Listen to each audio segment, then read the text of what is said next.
Olá, queridos, a graça e a paz de Cristo.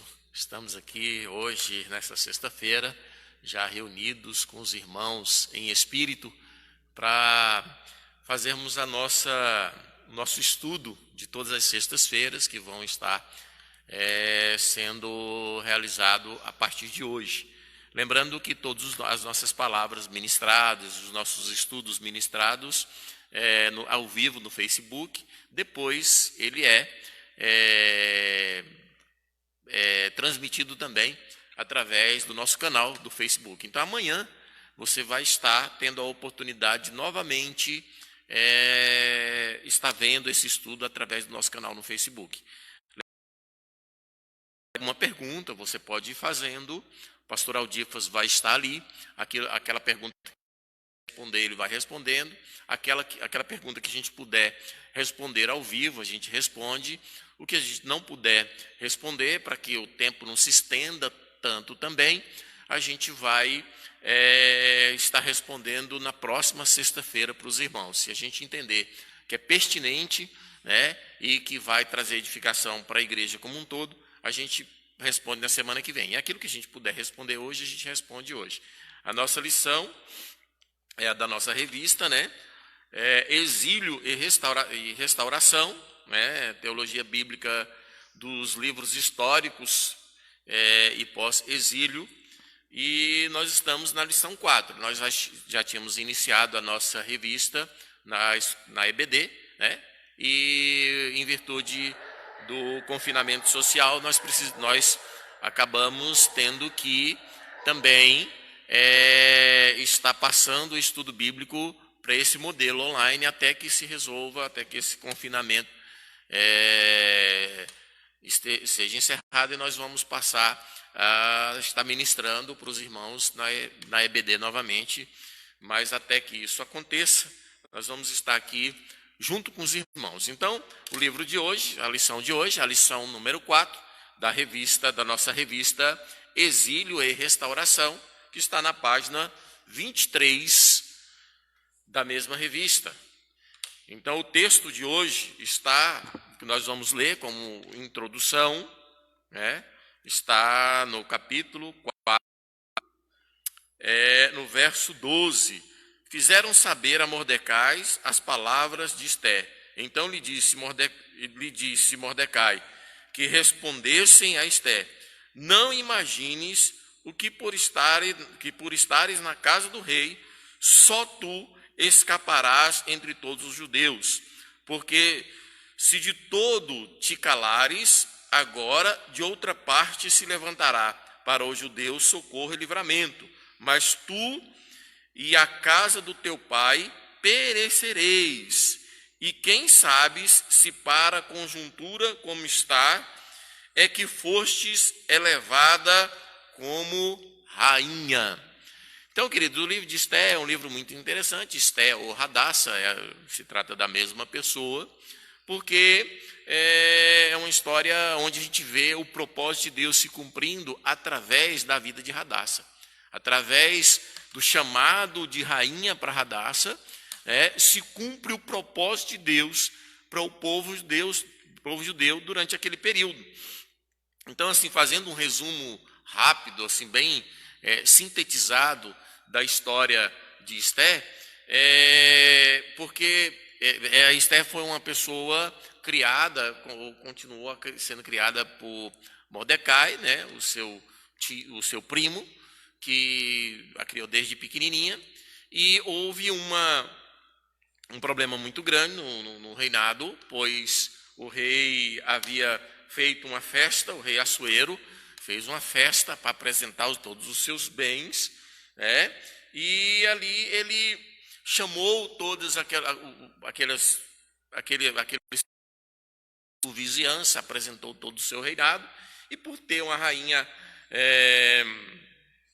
a Vasti ser muito bela, ele queria também apresentar essa rainha por sua beleza àqueles povos. Só que a rainha Vasti, ela se sentiu ofendida, tratada como objeto, e não quis participar dessa festa, e não quis ser apresentada nessa festa. e através dos conselhos dos amigos do rei, ele determinou que a partir de então Vesti não seria mais a rainha apresentável ao povo e não poderia mais se apresentar na presença do rei, e a partir dessa orientação ele abre esse precedente de que uma nova rainha seria levantada, e ele fez um evento onde seria apresentada muitas pessoas, e Mordecai sentiu-se, teve a grande ideia de levar Esté e apresentar ao eunuco do rei, para que ali ele pudesse também escolher entre as pretendentes, entre as candidatas, ela pudesse ser apresentada diante do rei e poderia até ser escolhida como rainha. E logo, tanto o chefe ali o chefe do palácio, o eunuco, o chefe das mulheres apresentáveis ao rei, ele se agradou muito de Esté por ser muito bela, e o rei também se afeiçoou muito a Esté. E o que acontece? E ali se levanta um homem chamado Amã, e por ser alguém muito respeitado dentro do reino, ele era muito referendado, né, e reverenciado pelas pessoas. Só que Mordecai trazia dentro da sua cultura de não reverenciar ninguém, e não reverenciava Amã, e isso despertou um ódio muito grande em Amã.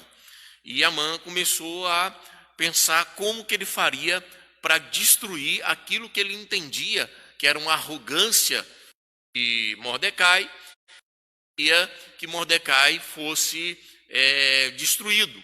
E ele começa a planejar, e ele planeja destruir não somente Mordecai, mas todos os judeus. E ele vai até o rei e pede para o rei soltar um decreto, que nesse decreto o rei daria autoridade para que ele pudesse, ou outras pessoas pudessem, matar os judeus, inclusive Mordecai. Ele elabora todo esse plano, entendendo que ele precisava botar esse plano em prática, que ele pudesse fazer com que Mordecai engolisse a sua arrogância, que no entendimento dele, por Mordecai não o reverenciar, ele entendia que Mordecai era muito arrogante e que ele precisava, de alguma forma, humilhar e destruir Mordecai. E assim ele fez e conseguiu essa proeza. E aí Mordecai vai até Esté, que era a rainha, e relata tudo o que estava acontecendo, o povo judeu que ia ser destruído, seus familiares que seriam destruídos. E aí Esté prepara uma ceia, prepara um jantar, chama o rei e vai até, antes disso ela vai até ali o pátio, o palácio, a casa do rei, e o rei vê Esté, chama Esté e pergunta a Esté o que a afligia, e ela pede para ele participar em um banquete que ela estaria preparando para ele e para Amã.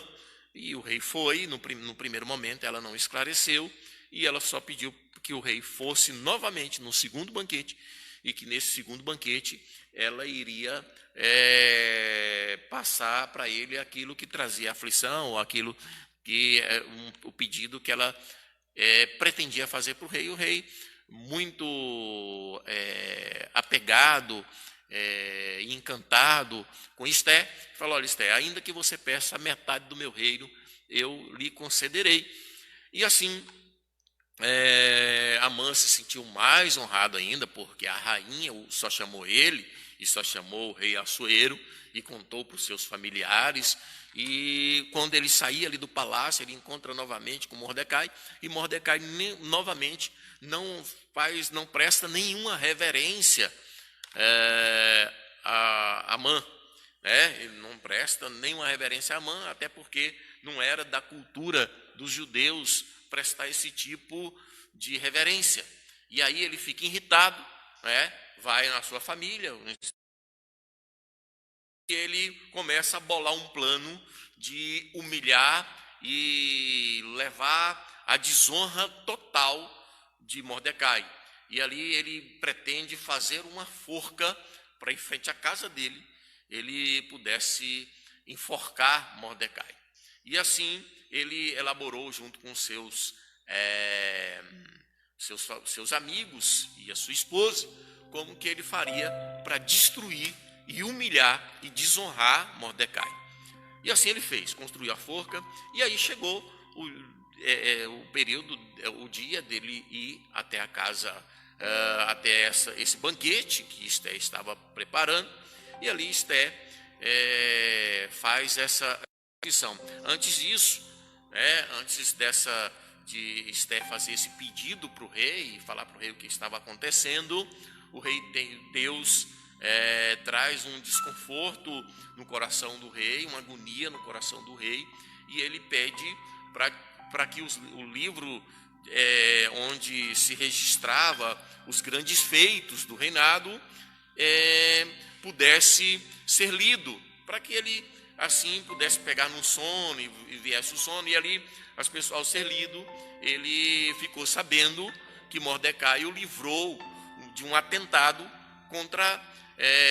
um atentado que ceifaria a sua vida, e ele pergunta o que foi feito para honrar Mordecai por esse grande feito.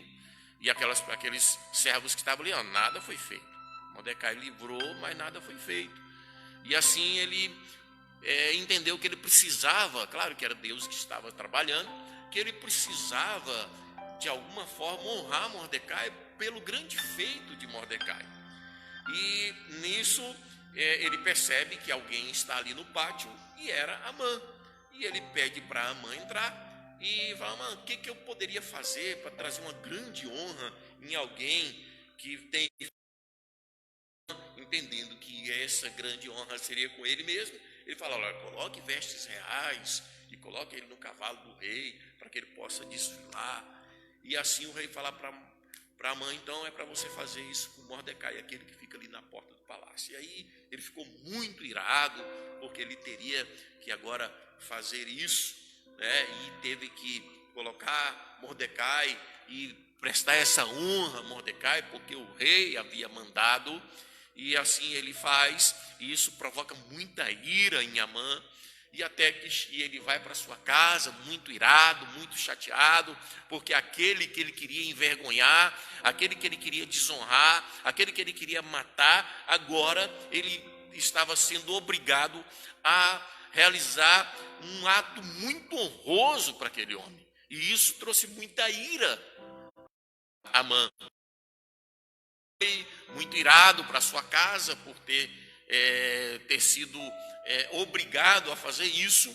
E aí ele chega o período do grande banquete. Ao chegar no banquete, a rainha Esté, muito aflita com tudo que estava acontecendo, e o rei Assuero pergunta para Esté o que ele poderia fazer para tirar aquela aflição, o que estava acontecendo. Ela fala: olha, porque foi decretado, alguém tem planejado contra a minha vida.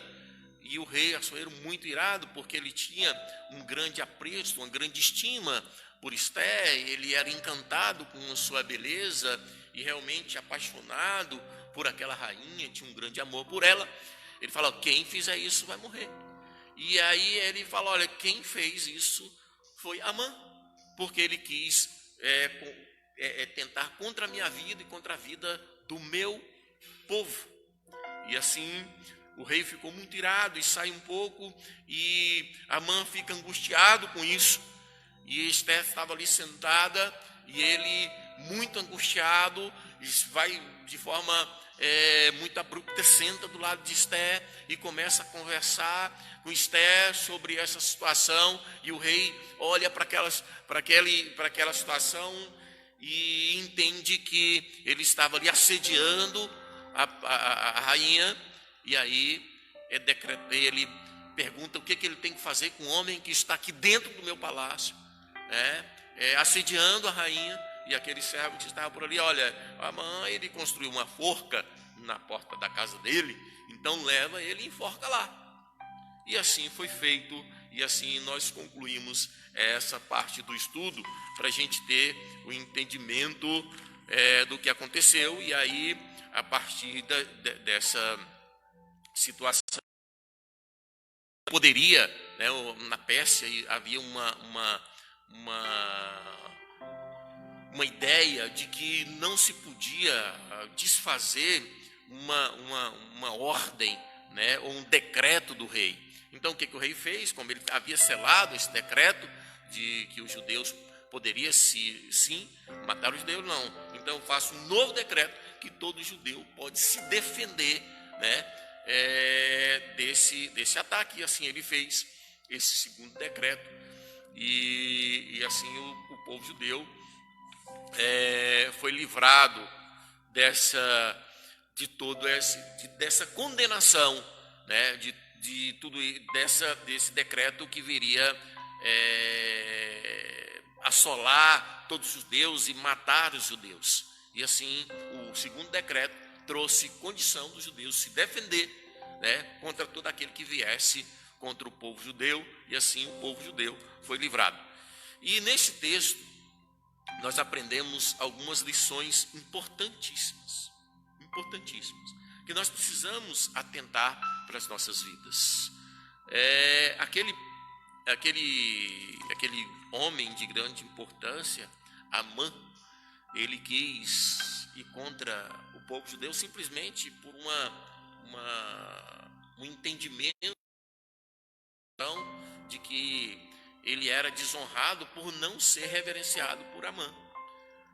Então, a gente vê a mão poderosa de Deus agindo no meio do povo de Israel, agindo naquela situação, e onde haveria desonra, houve honra. A Bíblia vai dizer no livro de Isaías, capítulo 61, verso 7, em lugar de vossa vergonha tereis dupla honra, em lugar da afronta exultarei na vossa herança. Por isso, na vossa terra possuirei o dobro e tereis perpétua alegria. Essa é a proposta do Senhor, e registrada messiânica em Isaías. E essa profecia era uma profecia messiânica, no capítulo 61 todo, é uma profecia messiânica daquilo que aconteceria com o povo de Deus a partir da vinda do Messias, a partir do propósito que se cumpriria a partir do sacrifício do Cordeiro Santo em prol do povo de Deus. E agora, no lugar de vergonha, o povo de Deus seria honrado. E aí, nesse texto é muito interessante, porque nós aprendemos algumas coisas importantes, não somente por causa da vida de Esté, mas também através da vida de Amã e através do rei Assuero. Aqui a gente aprende muitas coisas importantes. O primeiro ponto que nós aprendemos aqui é que Deus tem os seus desígnios e nenhum dos seus planos podem ser frustrados. Jó, capítulo 2, verso 2, diz assim: olha, eu bem sei que tu podes e que nenhum dos teus planos podem ser frustrados. Deus tinha um grande propósito em tudo isso. E não era um homem ou uma situação que iria impedir que os planos de Deus acontecessem, que os planos de Deus e os desígnios do Senhor fossem frustrados. Os planos de Deus iam se cumprir para aquela nação. Os planos de Deus iam se cumprir para aquele povo. E eu quero te dizer nessa noite que se Deus tem um projeto para a sua vida, se existe uma promessa de Deus para a sua vida, não podem levantar infinitos Amãs no nosso tempo. Pode levantar a situação que quiser. Os planos de Deus não podem ser frustrados. Nós vivemos aí em meio a uma pandemia. E às vezes muita gente se levanta e repreendendo, dizendo que é uma ação demoníaca. Eu até acredito que possa haver nesse meio uma ação demoníaca, mas o propósito de Deus está sendo cumprido. O propósito do seu povo está sendo cumprido. Assim como se cumpriu na vida de Esther, do povo judeu ali, está se cumprindo o nosso tempo. Nós temos que atentar o que está acontecendo, por que toda essa praga, essa doença assolou toda a terra, assolou todas as nações, e até a igreja do Senhor está debaixo desse grande mal que tem assolado o nosso país, tem assolado as nossas cidades, os bairros, e até toda a terra sendo assolada. Qual o grande propósito de Deus que existe em tudo isso? E nós precisamos atender de Deus, não podem ser frustrados. Que se a igreja de Deus, se o povo do Senhor está debaixo também desse derramar da ira de Deus, nós temos que ter a sensibilidade. O que Deus quer com tudo isso para as nossas vidas? O que pode acontecer, o que precisa acontecer conosco? Qual o grande propósito de Deus que existe em tudo isso? Naquele momento que Esther foi avisada da situação, o que Esther fez? Olha, vamos jejuar, vamos tirar um tempo de jejum, vamos tirar um tempo de oração, e o Senhor vai me dar a sabedoria, a estratégia necessária para que possa se cumprir a vontade dEle, para que o propósito de Deus se cumpra diante dessa situação. E assim ela fez, jejuando e orando e buscando a sabedoria em Deus, buscando discernimento em Deus, do que ela poderia fazer, do que poderia ser feito para que aquele grande mal não viesse assolar o seu povo, não viesse destruir o seu povo. E aí, sabedoria para Esther, e ela vai ali e começa um grande plano para que ela pudesse alcançasse graça diante do rei, e que o rei olhasse para o seu problema, olhasse para a sua situação e se cumprisse ali todos os desígnios e propósitos de Deus para ela e para todo o povo de Israel. Então, a primeira coisa que nós aprendemos, as circunstâncias não podem jamais impedir que se cumpra os propósitos e os desígnios de Deus. Não podem, independente da situação. Cabe a nós, assim como Esther, nos colocarmos em jejum, em oração, buscarmos discernimento no Senhor, buscarmos estratégias no Senhor, buscarmos a sabedoria que vem do alto. Vamos ser instrumentos usados por Deus nesse momento. Esther foi um instrumento usado ali em prol do povo de Deus. Esther estava ali perante o rei, e como ela tinha esse privilégio de estar perante o rei, ela se coloca entre o povo e o rei, e clama pelo povo, e ora pelo povo, e jejua, para que quando nós jejuamos, nós abdicamos um pouco da nossa natureza humana, e nos tornamos mais sensíveis ao nosso espírito, para que nós possamos andar mais no espírito e menos na natureza humana, para que nós tenhamos visões que vão além da compreensão humana com a sabedoria que vem do alto. Então, esse foi o propósito daquele jejum de Esther e aquele momento de oração e de clamor do povo. E assim ela fez.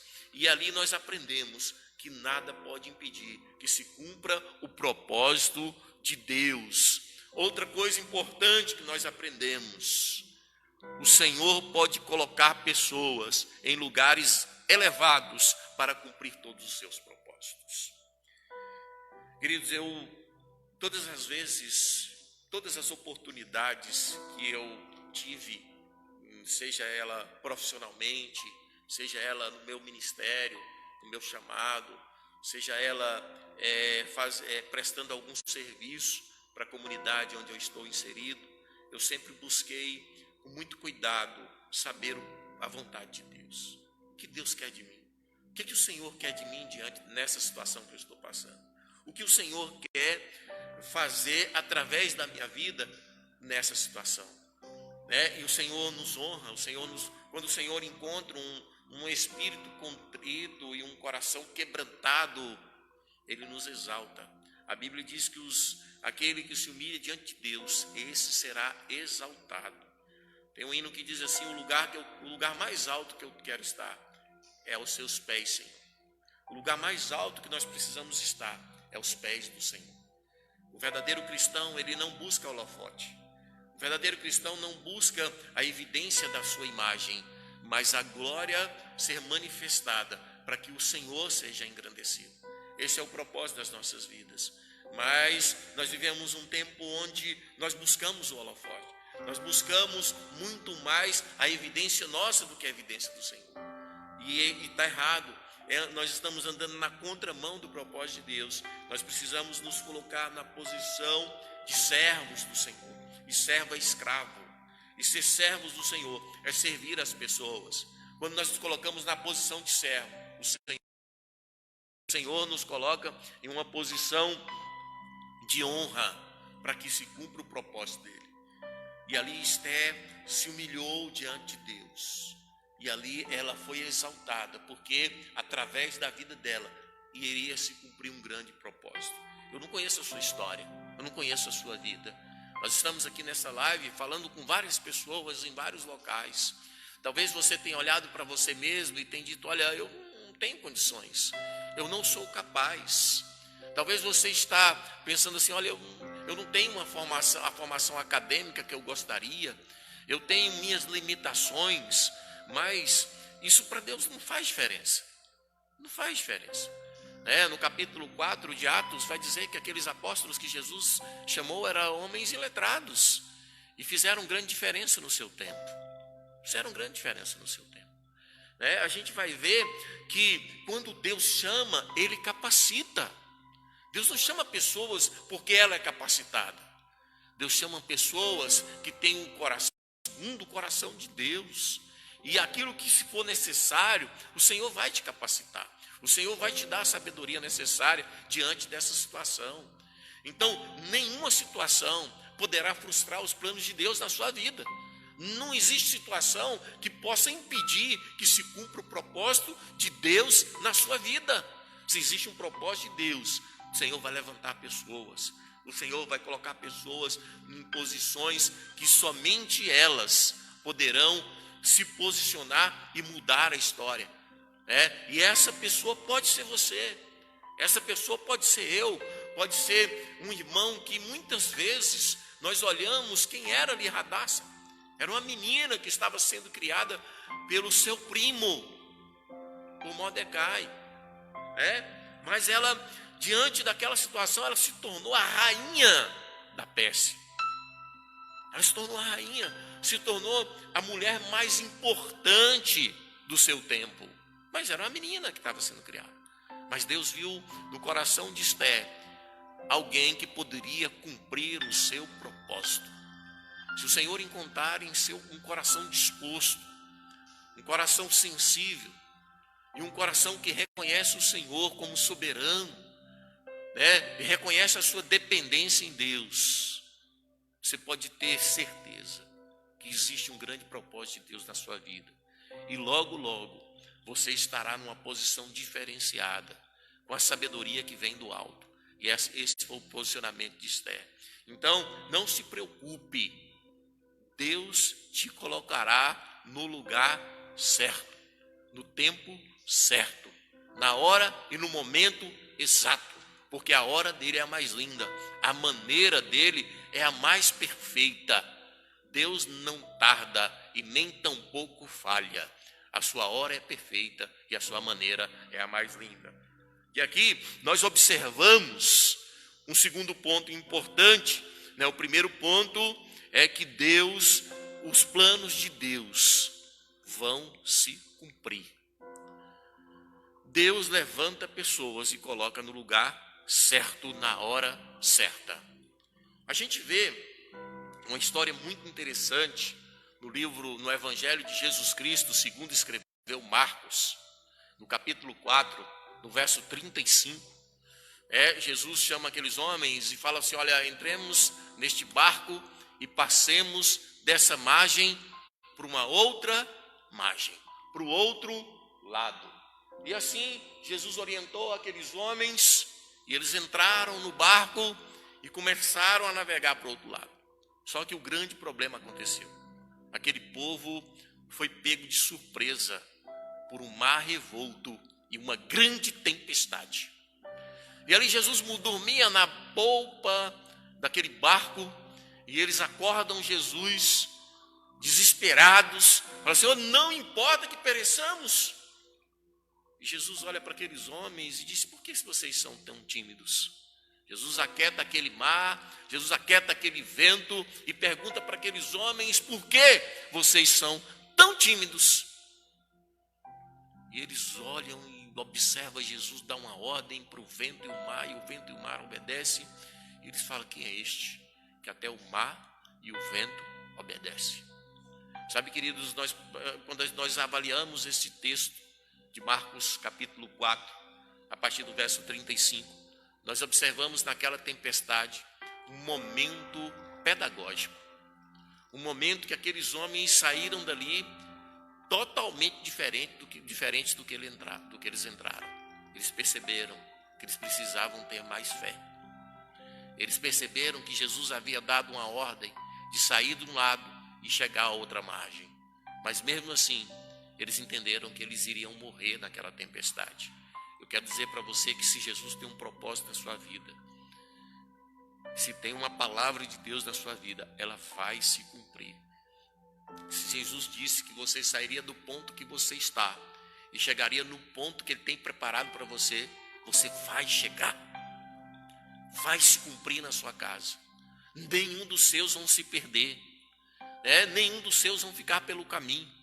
Seus filhos não morrerão no deserto, porque existe um propósito de Deus. Se tem uma palavra de Deus na sua vida, ela vai se cumprir, porque os propósitos de Deus não podem ser frustrados. E Jesus olhou para aqueles homens e disse: por que vocês estão de tão pouca fé? O que Jesus estava dizendo? Olha, se eu não disse que nós sairíamos dessa margem e chegaríamos na outra margem, então se Jesus disse que eles sairiam dessa margem e chegariam na outra margem, aquele mar podia virar de cabeça para baixo, aquele vento podia ser 10 vezes mais forte, 100 vezes mais forte, que iria se cumprir a palavra do Senhor, porque céus e terra, mas a palavra do Senhor não passa, ela se cumpre. O propósito da palavra de Deus, ele se cumpre. Nós temos que ter essa convicção. A palavra de Deus, ela não volta vazia enquanto não cumprir o propósito. Assim como a chuva que cai do céu, rega a terra, faz germinar a semente, para só depois disso voltar para o céu, voltar para as nuvens, evaporar. Assim é a palavra do Senhor. Enquanto ela não cumprir o propósito, enquanto a semente não germinar, enquanto a terra não molhar e fazer com que a semente germine, a chuva não volta para as nuvens, ela não evapora, ela fica ali cumprindo o seu propósito. Assim é a palavra do Senhor. Ela só vai passar quando ela cumprir o propósito. Ela não passa enquanto ela não cumprir o propósito. A palavra de Deus vai cumprir o propósito na sua casa. A palavra de Deus vai cumprir o propósito na sua família. Aqui nós observamos nesses textos que havia um propósito de Deus: honrar o povo de Israel, colocar um representante do povo de Israel naquela se cumprisse os desígnios de Deus na vida de Mordecai. Mordecai havia tido um grande feito e não tinha sido honrado, mas havia um propósito de Deus de honrar Mordecai, e Mordecai seria honrado. Terceiro ponto importante, só para finalizarmos este estudo, é que nós não faça com o outro aquilo que você não gostaria que fizesse com você. Se coloque no lugar do outro. Se coloque no lugar do outro. Se nós vivemos um tempo agora, parece que nós estamos esquecendo do outro. É um momento muito difícil. Tem pessoas que não têm o que comer. Tem pessoas que têm o seu salário, mas tem outros que não têm. Tem uns que têm pouco, tem outros que não têm nada. Mas se eu estou satisfeito, o outro, cada um, tem um ditado: quem pariu, Deus que embale, E isso vai contra a palavra de Deus. Porque Jesus trouxe a Bíblia diz em João 3,16, porque Deus amou o mundo de tal maneira que deu o seu único filho para todo aquele que nele crê, não pereça, mas tenha vida eterna. E todo mundo conhece isso, mas nós esquecemos de 1 João 3,16, diz: nisto conhecemos o amor de Deus que deu a vida por nós, logo nós devemos dar a vida uns pelos outros.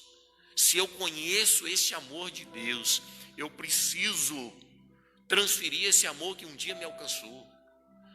Se eu estou hoje numa posição de honra, ou se eu estou numa posição privilegiada, eu não posso esquecer daquele que está necessitado, daquele que não tem de onde tirar. E não somente isso, mas eu não posso também liberar nenhuma palavra que de alguma forma vai trazer transtorno para o meu irmão, ou transtorno por aquele que nem está perto de mim.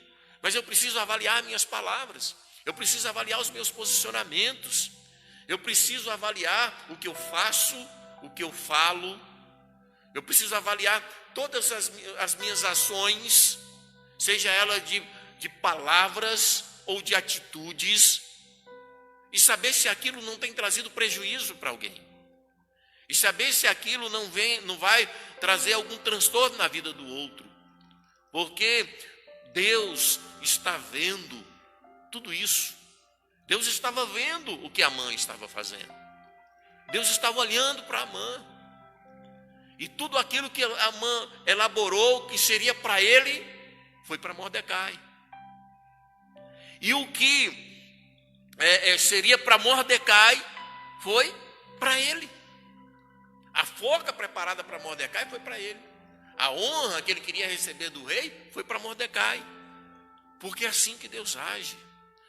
Deus está olhando para mim e para você. Não tem nada que foge ao olhar de Deus. Se nas suas ações você tem prejudicado alguém, se suas palavras têm gerado algum desconforto, ou têm destruído a vida de alguém, saiba que tudo tem volta. A Bíblia diz: olha, que de Deus não se zomba. O que o homem plantar, certamente ceifará. E nesse livro de Esté, que a gente observa, embora o livro de Esté não está numa ordem, esse acontecimento foi antes de Esdras, antes de Neemias, ele está um pouquinho depois, mas foi algo que aconteceu na história. E que Deus, no controle de todas as coisas, estava observando as atitudes de Amã, as atitudes de Esté, as atitudes de Mordecai, as atitudes do rei Assuero. Tudo estava na lente de Deus, sob a lente de Deus. Quando nós fazemos alguma coisa, quando nós avaliamos alguma coisa, nós precisamos atentar para isso. Nada foge à lente do Senhor. Sabe aquilo que você faz lá no secreto? Sabe aquela palavrinha venenosa que você colocou diante de uma situação? Uma hora você vai prestar conta disso diante de Deus. Uma hora você vai prestar conta disso diante de Deus e dos homens.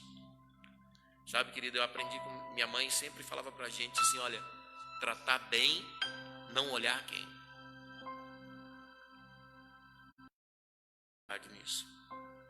Pensar no outro, atentar para a vida do outro. Peraí, está me fazendo mal? Peraí, como que eu posso? O que está acontecendo com essa pessoa? O que está acontecendo que está fazendo com que ela me trate com tanta rispidez? O que está acontecendo? O que eu posso fazer para ser canal de bênção na vida dessa pessoa? E a Bíblia diz no Salmo 23 que o Senhor coloca uma mesa perante os nossos inimigos. Não se preocupe.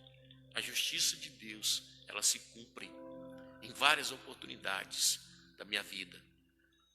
Eu preferi me recolher diante de ataques.